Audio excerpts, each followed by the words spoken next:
Hi ನಮಸ್ತೆ ಎಲ್ಲರಿಗೂ daily update ಚಾನಲಿನ ಮತ್ತೊಂದು ವಿಡಿಯೋಗೆ ಸ್ವಾಗತ ಸುಸ್ವಾಗತ. ಸ್ನೇಹಿತರೆ, ಎಲ್ಲರೂ ಹೇಗಿದ್ದೀರಾ? ಎಲ್ಲರೂ ಚೆನ್ನಾಗಿದ್ದೀರಾ ಅಂದ್ಕೊಂಡಿದ್ದೀನಿ. ನಾನು ಕೂಡ ತುಂಬಾ ಚೆನ್ನಾಗಿದ್ದೀನಿ. ಎಲ್ಲರೂ ಚೆನ್ನಾಗಿದ್ದೀರಾ ಅಂದ್ಕೊಂಡು ಭಾವಿಸ್ಕೊಂಡು ಇವತ್ತಿನ ಒಂದು ವಿಡಿಯೋನ ಶುರು ಮಾಡಿಬಿಡೋಣ. ಇವತ್ತಿನ ಒಂದು ವಿಡಿಯೋದಲ್ಲಿ ಸಿಂಹರಾಶಿಯವರಿಗೆ ರಾಜಯೋಗ ಅಂತಲೇ ಹೇಳ್ಬೋದು. ಏನೆಲ್ಲ ಅದೃಷ್ಟದ ಫಲಗಳನ್ನು ಸಿಂಹರಾಶಿಯವರು ಜೂನ್ ತಿಂಗಳ ಭವಿಷ್ಯದಲ್ಲಿ ನೋಡಲಿದ್ದೀರಿ, ಯಾವುದರ ಬಗ್ಗೆ ಸಿಂಹರಾಶಿಯವರು ಬಹಳಷ್ಟು ಎಚ್ಚರಿಕೆ ವಹಿಸಬೇಕು ಅನ್ನೋದನ್ನ ಕಂಪ್ಲೀಟ್ ಆಗಿ ಇದೇ ವಿಡಿಯೋದಲ್ಲಿ ತಿಳಿಸ್ಕೊಡ್ತಾ ಹೋಗ್ತೀನಿ. ಸಿಂಹರಾಶಿಯವರು ಇದನ್ನೆಲ್ಲ ತಿಳ್ಕೋಬೇಕು ಅಂದರೆ ಎಲ್ಲೂ ಕೂಡ ವಿಡಿಯೋನ ಸ್ಕಿಪ್ ಮಾಡಬಾರ್ದು. ಅಂದರೆ ವಿಡಿಯೋನ ಕಟ್ ಮಾಡಿ ಓಡಿಸ್ಕೊಂಡು ಹೋಗಿ ನೋಡಿಬಿಡಿ, ಫುಲ್ ಇನ್ಫಾರ್ಮೇಷನ್ ಅರ್ಥ ಆಗಲ್ಲ. ಸೊ ಹಾಗಾಗಿ ಮೊದಲಿಂದ ಕೊನೆ ತನಕ ಸಂಪೂರ್ಣವಾಗಿ ವಿಡಿಯೋವನ್ನು ವಾಚ್ ಮಾಡಿ. ವಿಡಿಯೋಗೆ ಲೈಕ್ ಮಾಡಿಲ್ಲ ಅಂದರೆ ದಯವಿಟ್ಟು ಲೈಕ್ ಮಾಡಿ. ಸಬ್ಸ್ಕ್ರೈಬ್ ಆಗಿಲ್ಲ ಅಂದರೆ ಡೈಲಿ ಅಪ್ಡೇಟ್ಸ್ಗೆ ಸಬ್ಸ್ಕ್ರೈಬ್ ಆಗೋದರಿಂದ ಪ್ರತಿನಿತ್ಯ ಇದೇ ರೀತಿ ನಿಮ್ಮ ರಾಶಿ ಭವಿಷ್ಯವನ್ನು ತಿಳಿಸ್ಕೊಡ್ತಾ ಹೋಗ್ತೀನಿ. ಮೊದಲನೇದಾಗಿ ಹೇಳಬೇಕು ಅಂದರೆ ವೃತ್ತಿ ಜೀವನದ ಬಗ್ಗೆ ತಿಳಿಸ್ಕೊಟ್ಬಿಡ್ತೀನಿ. ಅಂದರೆ ಸಿಂಹರಾಶಿಯವರಿಗೆ ಸ್ನೇಹಿತರೆ, ಈ ತಿಂಗಳು ಸಿಂಹರಾಶಿಯವರ ವೃತ್ತಿಪರ ಜೀವನಕ್ಕೆ ಪ್ರಬಲವಾದಂತಹ ಆಸ್ತಿಯಾಗಿ ಕಾರ್ಯನಿರ್ವಹಿಸುತ್ತದೆ.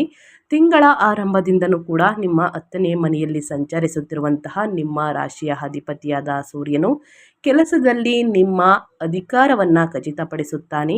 ಅದಿಯಾಗೋ ಅತ್ಯಂತ ನಿರ್ಣಾಯಕ ಬದಲಾವಣೆಯು ತಿಂಗಳ ಅಂತ್ಯದ ವೇಳೆಗೆ ತೆರೆದುಕೊಳ್ಳುತ್ತದೆ.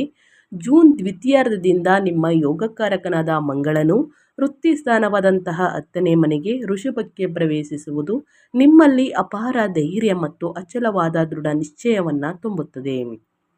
10ನೇ ಮನೆಯಲ್ಲಿ ಮಂಗಳನ ಸಂಪೂರ್ಣ ದಿಗ್ಬಲವನ್ನು ಪಡೆಯುತ್ತಾನೆ. ನೀವು ಕೈಗೊಳ್ಳುವ ದಿಟ್ಟ ಹೆಜ್ಜೆಗಳು ನಿಮ್ಮ ಸಂಸ್ಥೆಗೆ ಗಮನಾರ್ಹ ಲಾಭವನ್ನು ತಂದುಕೊಡುತ್ತದೆ.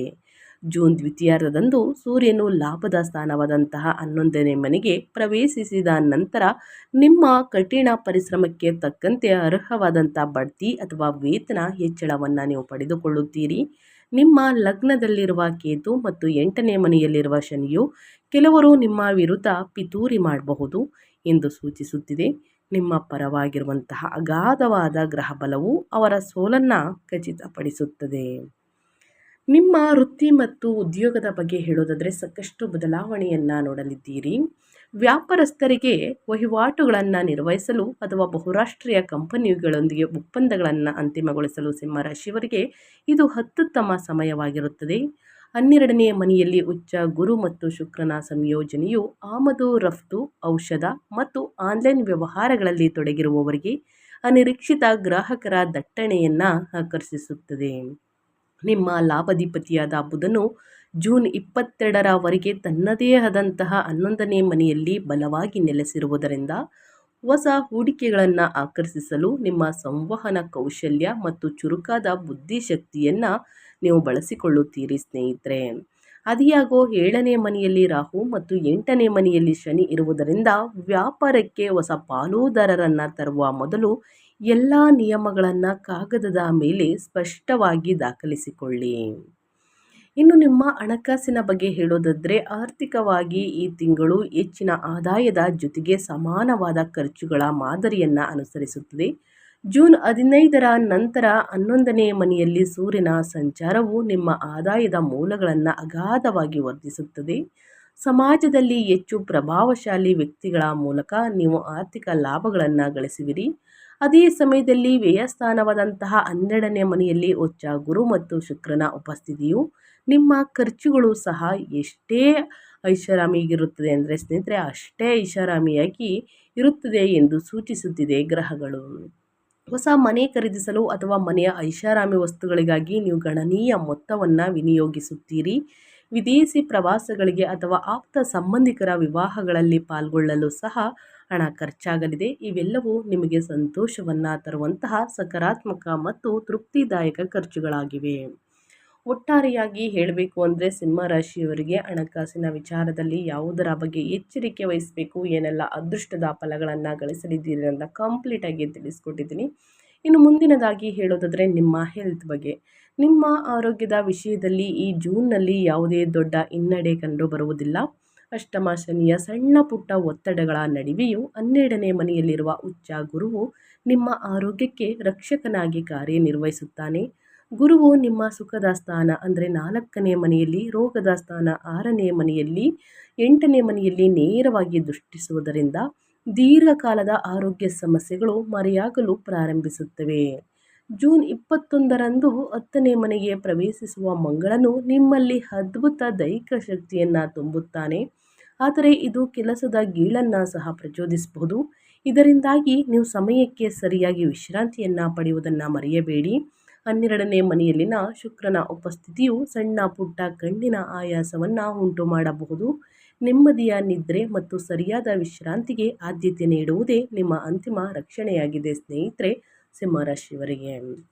ಒಟ್ಟಾರೆಯಾಗಿ ವ್ಯಾಪಾರ, ವ್ಯವಹಾರ, ವೃತ್ತಿ ಜೀವನದ ಬಗ್ಗೆ ಮತ್ತು ನಿಮ್ಮ ಹಣಕಾಸಿನ ಬಗ್ಗೆ, ಹೆಲ್ತ್ ಬಗ್ಗೆ ಕಂಪ್ಲೀಟಾಗಿ ಏನೆಲ್ಲ ಬದಲಾವಣೆಯನ್ನು ಗ್ರಹಗಳು ಸೂಚಿಸಲಿದೆ, ಯಾವುದರ ಬಗ್ಗೆ ಬಹಳಷ್ಟು ಎಚ್ಚರಿಕೆ ವಹಿಸಬೇಕು ಅನ್ನೋದನ್ನ ಕಂಪ್ಲೀಟಾಗಿ ತಿಳಿಸ್ಕೊಟ್ಟಿದ್ದೀನಿ.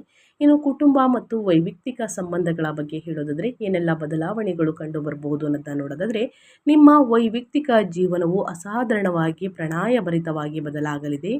ಜೂನ್ ತಿಂಗಳಲ್ಲಿ ಶುಕ್ರನು ನಿಮ್ಮ 12ನೇ ಮನೆಗೆ ಪ್ರವೇಶಿಸಿ ಉಚ್ಚ ಗುರುವಿನೊಂದಿಗೆ ಸೇರುವುದರಿಂದ ವಿವಾಹಿತ ದಂಪತಿಗಳ ನಡುವಿನ ಪ್ರೀತಿ ಮತ್ತು ಬಾಂಧವ್ಯವು ಉತ್ತುಂಗಕ್ಕೇರುತ್ತದೆ ಸ್ನೇಹಿತರೆ. ನಿಮ್ಮ ಸಂಗಾತಿಯೊಂದಿಗೆ ದೂರದ ಪ್ರಯಾಣಗಳು ಅಥವಾ ಶಾಂತಿಯುತ ವಿಹಾರ ಯಾತ್ರೆಯನ್ನು ನೀವು ಯೋಜಿಸಬಹುದು. ಸಂಬಂಧದಲ್ಲಿರುವ ಯಾವುದೇ ಸಣ್ಣ ಪುಟ್ಟ ಘರ್ಷಣೆಗಳು ಈ ಪ್ರಯಾಣದ ಸಮಯದಲ್ಲಿ ಸುಲಭವಾಗಿ ಸ್ನೇಹಿತರೆ ಕರಗಿ ಹೋಗುತ್ತದೆ. ವಿವಾಹ ಸಂಬಂಧಗಳನ್ನು ಹುಡುಕುತ್ತಿರುವವರಿಗೆ ಈ ತಿಂಗಳು ಸಾಗರೋತ್ತರ ಅಥವಾ ದೂರದ ಪ್ರದೇಶಗಳಿಂದ ಪ್ರಸ್ತಾಪಗಳನ್ನು ಸ್ವೀಕರಿಸುವ ಹೆಚ್ಚಿನ ಅವಕಾಶವಿದೆ. ಒಟ್ಟಾರೆ ಕೌಟುಂಬಿಕ ವಾತಾವರಣವು ಆಹ್ಲಾದಕರ, ರೋಮಾಂಚಕ ಮತ್ತು ಸಂಭ್ರಮದಿಂದ ಕೂಡಿರುತ್ತದೆ ಅಂತಲೇ ಹೇಳಬಹುದು. ಇನ್ನು ವಿದ್ಯಾರ್ಥಿಗಳ ಬಗ್ಗೆ ಹೇಳೋದಾದರೆ ಸ್ನೇಹಿತರೆ, ನಿಮ್ಮ ವಿದ್ಯಾಧಿಪತಿಯಾದ ಗುರುವು 12ನೇ ಮನೆಯಲ್ಲಿ ಉಚ್ಚ ಸ್ಥಿತಿಯಲ್ಲಿ ಸಂಚರಿಸುವುದು ವಿದೇಶದಲ್ಲಿ ಉನ್ನತ ಶಿಕ್ಷಣವನ್ನು ಪಡೆಯಲು ಬಯಸುವಂತಹ ವಿದ್ಯಾರ್ಥಿಗಳಿಗೆ ದೊಡ್ಡ ವರದಾನವಾಗಿದೆ. ವೀಸಾ ಅನುಮೋದನೆಗಳು ಮತ್ತು ವಿಶ್ವವಿದ್ಯಾನಿಲಯದ ಪ್ರವೇಶ ಪ್ರಕ್ರಿಯೆಗಳು ಸುಗಮವಾಗಿ ಪೂರ್ಣಗೊಳ್ಳುತ್ತವೆ. 11ನೇ ಮನೆಯಲ್ಲಿ ಸೂರ್ಯ ಬುಧರ ಸಂಯೋಜನೆಯು ಸ್ಪರ್ಧಾತ್ಮಕ ಪರೀಕ್ಷೆಗಳಲ್ಲಿ ಅತ್ಯುತ್ತಮ ಅಂಕಗಳನ್ನು ಖಚಿತಪಡಿಸುತ್ತದೆ. ಜೊತೆಗೆ ಶೈಕ್ಷಣಿಕ ವಿದ್ಯಾರ್ಥಿ ವೇತನಕ್ಕೆ ಬಾಗಿಲು ತೆರೆಯುವಂತಹ ಸಾಧ್ಯತೆ ಇದೆ. ಒಟ್ಟಾರೆಯಾಗಿ ಸಿಂಹರಾಶಿಯವರು ಏನೆಲ್ಲ ಬದಲಾವಣೆಗಳನ್ನು ಗ್ರಹಗಳು ಸೂಚಿಸಲಿದೆ, ಯಾವುದರ ಬಗ್ಗೆ ಎಚ್ಚರಿಕೆ ವಹಿಸಬೇಕು ಅನ್ನೋದನ್ನ ಕಂಪ್ಲೀಟಾಗಿ ತಿಳಿಸ್ಕೊಟ್ಟಿದ್ದೀನಿ. ಆದಷ್ಟು ಪರಿಹಾರಗಳನ್ನು ಮಾಡಿ ಸಮಸ್ಯೆಗಳು ಇದ್ದರೆ ನಿವಾರಣೆಯಾಗಲಿದೆ. 8ನೇ ಮನೆಯಲ್ಲಿರುವ ಶನಿಯಿಂದ ಉಂಟಾಗುವ ಮಾನಸಿಕ ಆತಂಕಗಳನ್ನು ದೂರ ಮಾಡಲು ಪ್ರತಿ ಶನಿವಾರ ಆಂಜನೇಯನಿಗೆ ಸ್ನೇಹಿತರೆ ಹಾಕು ಪೂಜೆ ಸಲ್ಲಿಸಿ ಅಥವಾ ಸುಂದರಕಾಂಡವನ್ನು ಪಠಿಸಿ ಬಡವರಿಗೆ, ನಿರ್ಗತಿಕರಿಗೆ ನಿಮ್ಮ ಕೈಯಲ್ಲಾದಷ್ಟು ಸಹಾಯವನ್ನು ಮಾಡಿ. ನಿಮ್ಮ ಸಮಸ್ಯೆಗಳು ಕ್ರಮೇಣವಾಗಿ ಕಡಿಮೆಯಾಗಲಿದೆ. ತಪ್ಪದೇ ಈ ಪರಿಹಾರವನ್ನು ಮಾಡಿ ಅಂತ ಹೇಳ್ತಾ ನಾನು ವಿಡಿಯೋವನ್ನು ಎಂಡ್ ಮಾಡಿ ಮತ್ತೊಂದು ವಿಡಿಯೋದಲ್ಲಿ ಸಿಗ್ತೀನಿ. ಸಬ್ಸ್ಕ್ರೈಬ್, ಕಮೆಂಟ್, ಶೇರ್ ಮಾಡಿ ಅಂತ ಹೇಳ್ತಾ ಥ್ಯಾಂಕ್ ಯು ಫಾರ್ ವಾಚಿಂಗ್.